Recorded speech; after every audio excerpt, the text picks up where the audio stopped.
Halo Sobat Ruang 13. Apa kabar kalian hari ini? Semoga kalian semua senantiasa dalam lindungannya. Kali ini Mimin akan menceritakan film yang dirilis pada Februari tahun 2023. Tentang seorang wanita yang kehilangan karir, teman dan hampir kehilangan nyawa hanya karena ponselnya terjatuh dan ditemukan seseorang. Bagaimana kisahnya? Panteng terus video ini. Film ini berjudul Unlock. Unlock adalah film thriller Korea Selatan yang disutradarai Kim Tae-jon, dan dibintangi oleh Chun Woo-hee, Im Si-won, dan Kim Hye-won. Cerita berawal tentang seorang pegawai perusahaan produsen makanan bernama Lee Nami yang kehilangan ponselnya di bus. Nami tidak mengingat kejadian ponselnya hilang, karena saat itu dia dalam keadaan sedikit mabuk. Yang menemukan HP tersebut adalah Jun Yong, seseorang pemuda yang tinggal di sebuah apartemen kecil. Pagi hari saat Jun Yong sedang memasak sarimi, tiba-tiba HP Nami berdering. Kring kring kring, ada sepeda. Bukan begitu ya guys. Kemudian Jun Yong pun menjawab panggilan tersebut. 아직도 자? 왔는데. 연락되셨어요? Keesokan harinya, saat si gadis cantik teman Nami berkunjung, dia tidak menemukan Nami di rumah. Dia mencoba mencari Nami dan dia kaget menemukan Nami yang tidur di bawah meja luar. Seperti orang mati. Kemudian dia pelan-pelan menyentuhnya dan ternyata Nami masih hidup.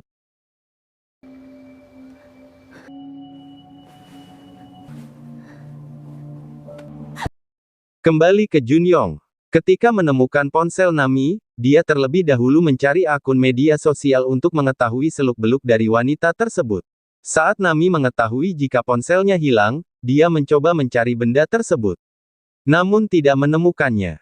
Kembali ke Jun Yong. Bahkan, dia mencari unggahan tentang ulang tahun Nami untuk menebak kata sandi ponsel, serta mencari data-data Nami lainnya. Namun Jun Yong tetap tidak berhasil, lantas dia pun merusak ponsel Nami. Adegan berpindah ke penemuan mayat di hutan oleh dua orang detektif polisi. Namun mereka tidak mendapatkan bukti apa-apa, lantaran semua barang bukti sudah hanyut terbawa hujan. Serta sidik jarinya pun sudah hilang karena dimakan babi hutan. Sambil berjalan-jalan, satu detektif yaitu Wo Jiman menemukan sesuatu di dekat pohon, ia berharap itu bisa menjadi barang bukti. Bukti petunjuk itu mengarah ke anaknya. Apakah anaknya yang melakukan semua ini? Kita belum tahu guys. Simak terus aja dulu. Namun ternyata bukti itu belum cukup, lantas ia berkoordinasi dengan rekannya. Ketika pekerjaan di kantor sudah selesai, Nami pergi ke kedai kopi milik ayahnya. Dia merupakan anak tunggal yang memiliki hubungan dekat dengan sang ayah. Meski begitu, keduanya tidak tinggal di rumah yang sama. Saat di kedai kopi, dia menerima telepon bahwa seseorang telah menemukan ponselnya dan mengatakan bahwa ia tak sengaja merusakkan ponsel tersebut. Penelepon juga menyampaikan bahwa sudah membayar biaya servis.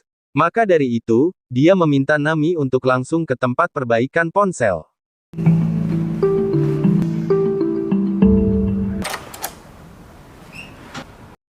Di sini Nami diminta menuliskan nama berserta sandi ponselnya. Dan dari sinilah kejadian mengerikan itu bermula. Nami menunggu beberapa saat hingga dia tertidur, tiba-tiba ia dikagetkan tukang servis ponsel tersebut, karena ponselnya sudah selesai diperbaiki. Kemudian Nami pun pergi dari tempat tersebut. Ternyata di sini Jun Yong menyamar menjadi tukang servis ponsel. Saat Nami hendak naik bus, dia membuka ponselnya, dan tiba-tiba ponsel Jun Yong pun menyala. Seolah-olah ada yang membukanya. Dia memasang sesuatu alat yang bisa mengontrol ponsel Nami dari komputer dan ponsel lain. Dia bisa melihat semua isi pesan dan mengoperasikan kamera pada ponsel Nami. Ternyata ponsel Nami telah diretas. Saat Nami membantu di kedai kopi ayahnya, Jun Yong datang berkunjung. Seolah-olah tidak terjadi apa-apa. Dia pun memesan minuman yang jarang sekali dipesan orang lain, yaitu sari buah plum. Dia pun mengatakan bahwa jarang sekali kedai yang menjual minuman ini. Melihat gerak-gerik Jun Yong yang mencurigakan, lantas ayah Nami memperingatkan putrinya agar hati-hati jika mengenal seseorang yang baru ketemu, namun Nami malah tidak menghiraukannya. 그런 새끼랑 연락하고 지내겠냐? Di samping itu, Junyong selalu mengawasi gerak-gerik Nami, dari melihat isi pesan, daftar panggilan, serta melihat dari kamera ponsel Nami, bahkan saat Nami tertidur. Pagi harinya, Junyong mulai melakukan rencana busuknya. Pertama-tama dia mencatat semua kegiatan Nami, alamat kantor, serta orang-orang terdekat Nami yang kemungkinan akan menggagalkan rencananya.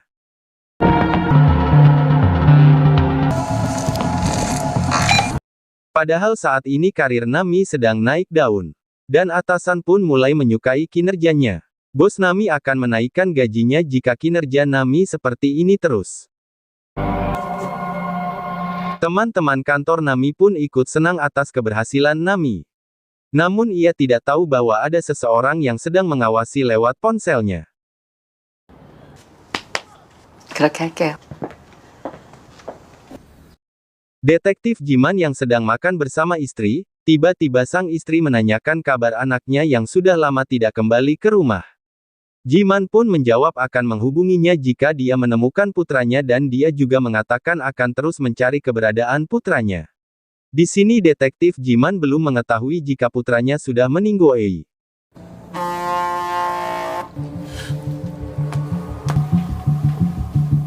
우리 사진 찍어요. Junyong yang pulang ke rumah mulai melancarkan rencananya. Mulai dari memalsu alamat, serta kartu nama, dan ia juga tidak lupa mengganti ponselnya. Dia juga mengambil beberapa lembar uang di ATM dengan ATM palsu. Canggih banget ini orang. 준영이는 2년 전 10월에 Adegan berpindah ke detektif Jiman dan rekannya. Mereka pun sepertinya menemukan petunjuk tentang pelaku pembunuhan berantai belakangan ini. Dia pun langsung tancap gas ke alamat tersebut seorang diri. Sesampainya di alamat yang dimaksud, dia lantas masuk dan menggeledah rumah tersebut. Dari mulai ruang tamu, hingga kamar-kamar tak luput dari penggeledahannya. Sampai rak-rak kecil hingga akhirnya dia menemukan koper milik Junyong. Namun naas, saat detektif Jiman membuka dan membaca-baca tulisan yang berada di dalam koper, Junyong datang. Junyong pun lantas mengetahui jika detektif Jiman sedang menggeledah rumahnya.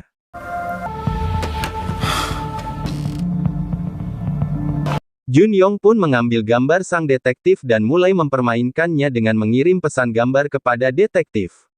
Detektif yang mengetahui jika tersangka sedang berada di sekitar rumah lantas mengejarnya.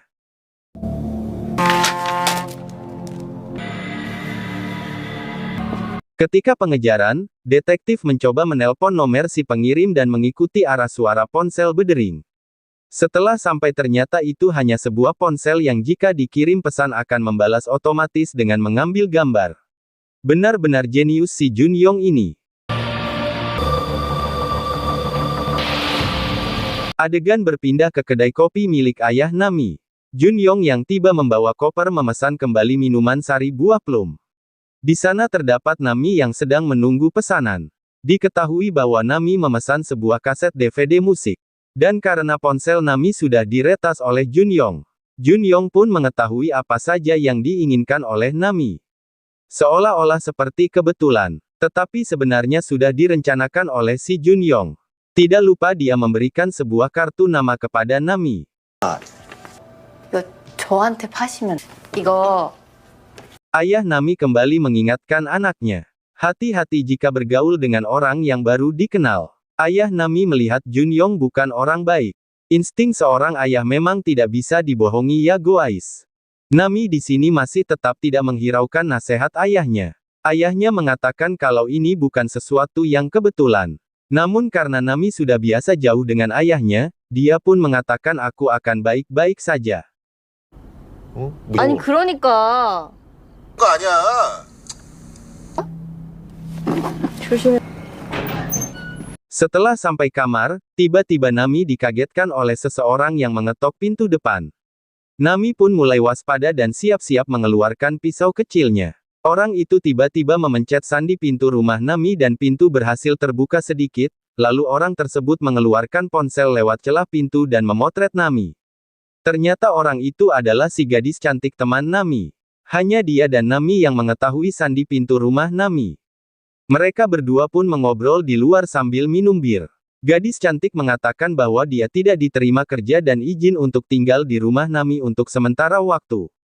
Sebagai teman yang baik, Nami pun mengizinkannya. Lantas Nami bercerita tentang Junyong. 왜 이렇게 낯이 익지? 쟤 Adegan berpindah ke ayah Nami. Ayah Nami yang baru tiba di rumah, istirahat sembari melihat ponselnya.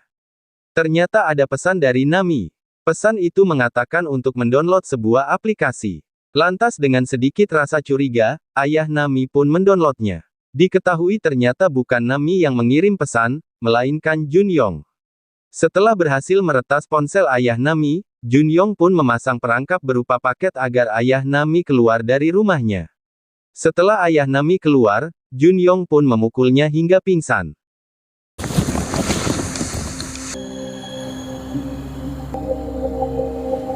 Ayah Nami yang pingsan pun disekap di rumahnya sendiri oleh Junyong. Namun Nami tidak mengetahuinya. Di sisi lain, polisi setempat kembali menemukan korban pembunuhan.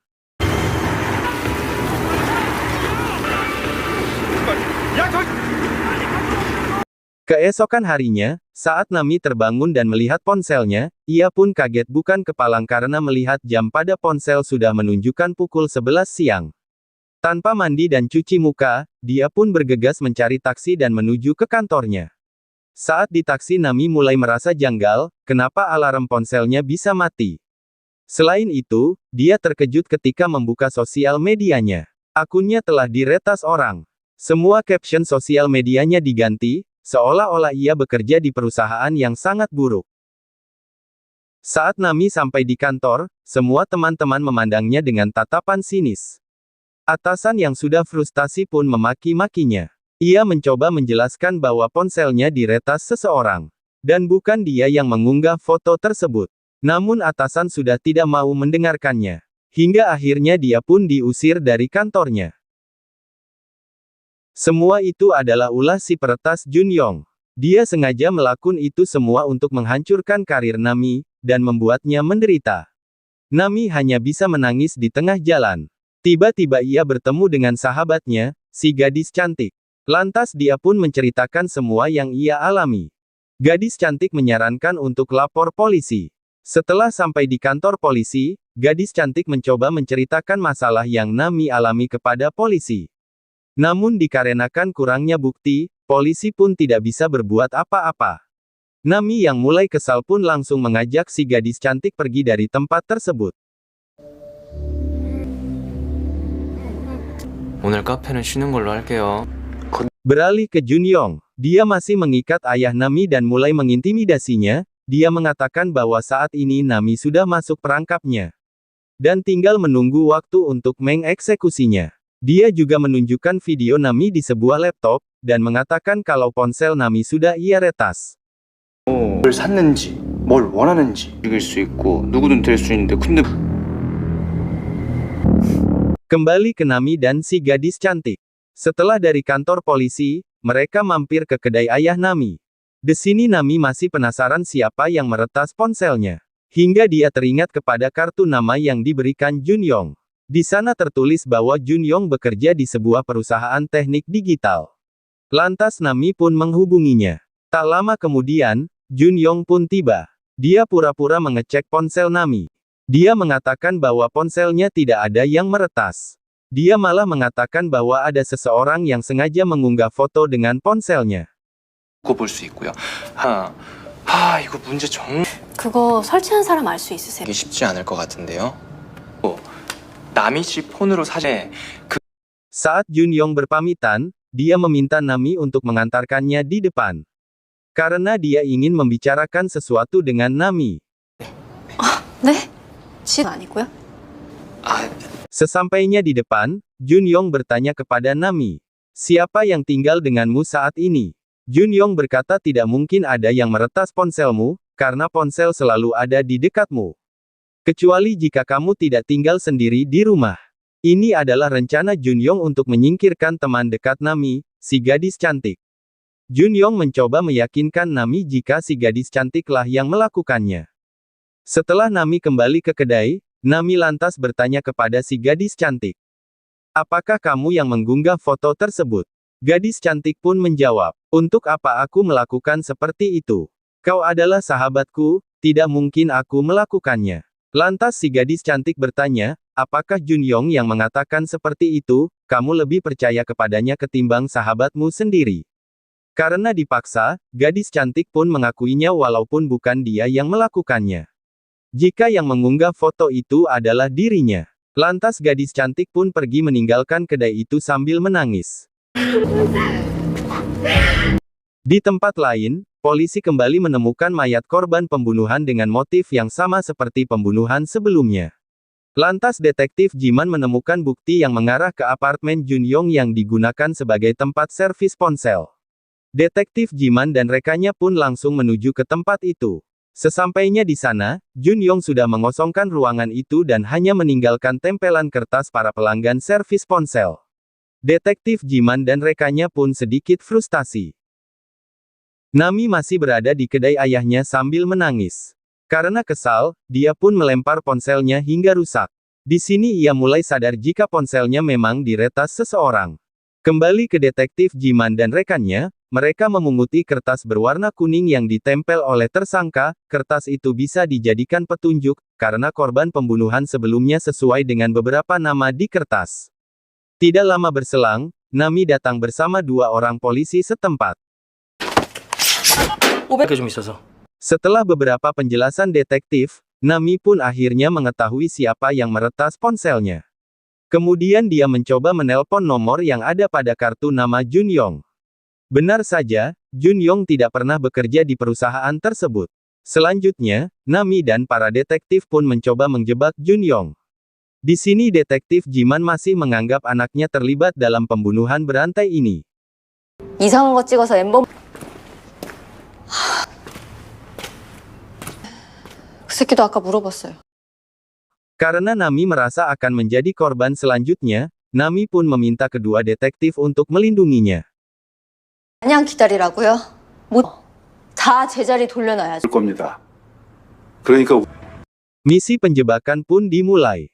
Nami mulai mengirim pesan kepada Junyong, yang isinya mengajak Junyong untuk bertemu dengan alasan Nami sedang sedang suntuk maksud Mimin, hahaha. Junyong pun merespon tanpa rasa curiga. 하면 돼.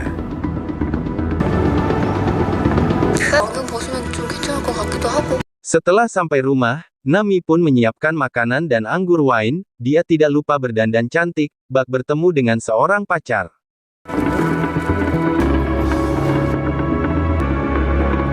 Setelah menunggu beberapa saat, Junyong pun tiba di depan rumah Nami. Kedua detektif juga sudah siap siaga untuk menangkap tersangka ini. Belum sempat masuk ke rumah Nami, detektif Jiman pun bergegas menghampirinya. Mungkin karena dari belakang mirip dengan anaknya, terlebih lagi dia mencurigai anaknya sendiri. Setelah berbalik badan, ternyata itu bukanlah anak sang detektif dan bukan orang yang dimaksud. Dengan sedikit perdebatan, sang tersangka pun dengan mudah dilepaskan oleh kedua detektif.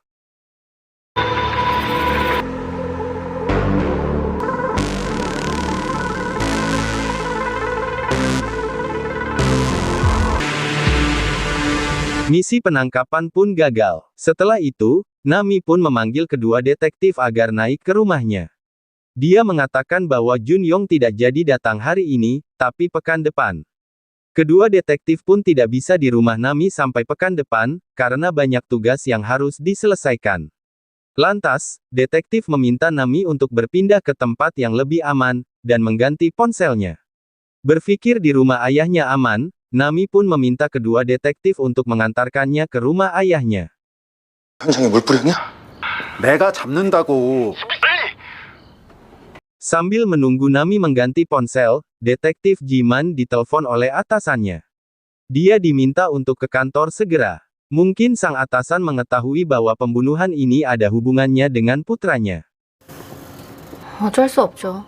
설마 오늘 새끼가 뭐 살인범도 아니고. Saat di perjalanan ke rumah ayahnya, Nami melihat-lihat isi ponsel lamanya, berupa foto lama dengan ayah dan ibunya.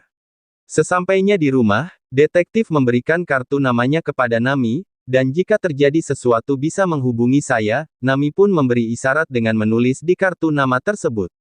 Jika saya berhenti mengirim pesan dan hanya menelpon, berarti saya dalam bahaya. 문자 할게요. Setelah masuk ke rumah ayahnya, Nami pun memanggil-manggil ayahnya. Namun tak ada jawaban. Lantas dia pun masuk ke kamarnya. Sembari istirahat, ia melihat-lihat ponselnya.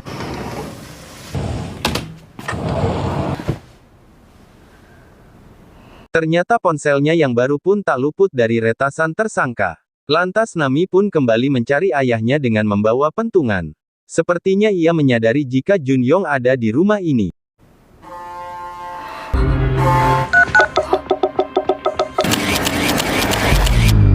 Dan ternyata benar, Junyong berada di kamar tamu depan sambil menunjukkan video dari hasil retasan ponsel Nami.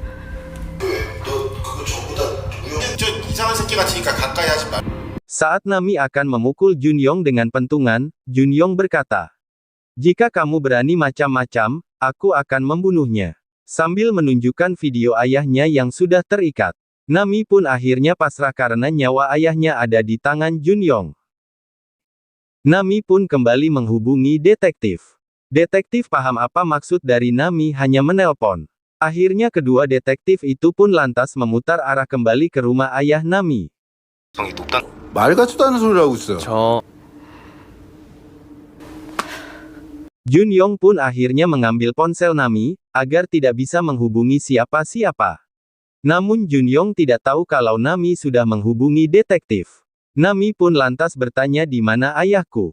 Namun Junyong tidak menjawabnya. Akhirnya Junyong pergi ke toilet.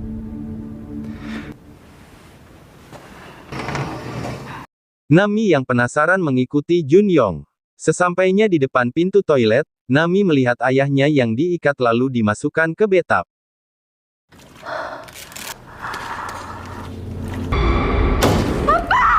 Lantas Nami menghampiri ayahnya yang sudah hampir tidak sadarkan diri. Junyong pun mengancam Nami dengan mengarahkan pisau ke ayahnya. Lantas Nami disuruh mengikat kakinya sendiri menggunakan lakban. Karena takut ayahnya dibunuh, ia pun mengikuti kemauan Junyong.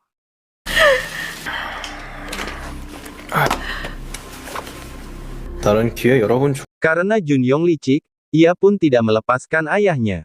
Justru malah mengisi bathtub dengan air agar sang ayah tenggelam. 아이 그럼 약속은 너네 아빠는 Nami yang berteriak-teriak kayak orang kesurupan malah membuat Junyong kesal. Lantas ia menutup mulut Nami dengan lakban dan memasukkannya ke dalam bathtub yang penuh air bersama sang ayah yang sebelumnya sudah ada di dalam. Dia berencana membunuh Nami dan ayahnya dengan menenggelamkannya di bathtub. Junyong juga tidak lupa mengambil gambar wajah Nami yang sedang tenggelam di bathtub, seperti para korban sebelumnya. Setelah itu Junyong menjadikan foto Nami yang sedang tenggelam menjadi wallpaper ponsel. Sembari duduk, ia menemukan kartu nama detektif yang dibuang Nami, dan melihat tulisan Nami di kartu tersebut. Lantas Junyong pun panik dan mengambil senjata untuk menyerang detektif. Sang detektif pun sudah sampai dan masuk ke rumah tersebut.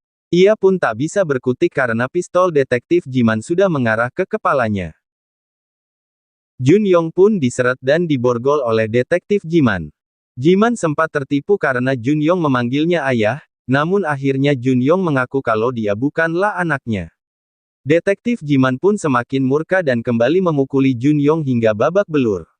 Sementara rekan detektif Jiman berusaha menyelamatkan ayah Nami yang tak sadarkan diri. Detektif Jiman pun menanyakan di mana anaknya. Junyong hanya menoleh ke koper yang tempo hari ia bawa. Lantas detektif Jiman membongkar koper tersebut dan menemukan catatan serta ponsel dengan wallpaper anaknya yang sedang tenggelam.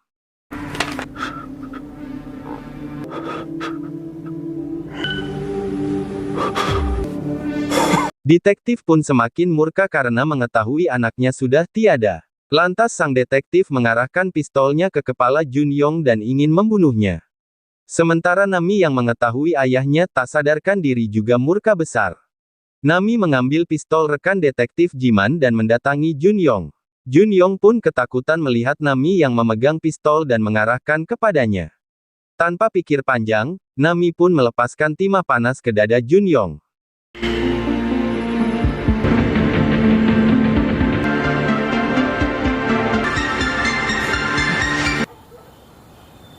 Namun sepertinya Junyong tidak meninggoy. Kemudian pistol Nami pun diambil oleh detektif Jiman.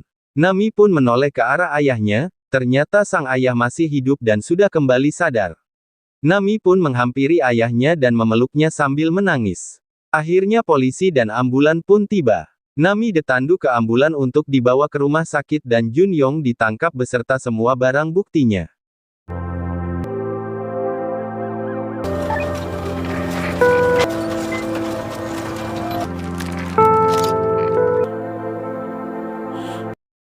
Pada akhir film, berita tersangka pembunuhan sangat cepat menyebar. Ayah Nami pun membuka kembali kedainya, dibantu Nami dan gadis cantik. Terima kasih telah menyaksikan video ini sampai selesai. Dukung terus channel ini dengan memberikan like, komen, serta subscribe. Dan jangan lupa klik tombol loncengnya.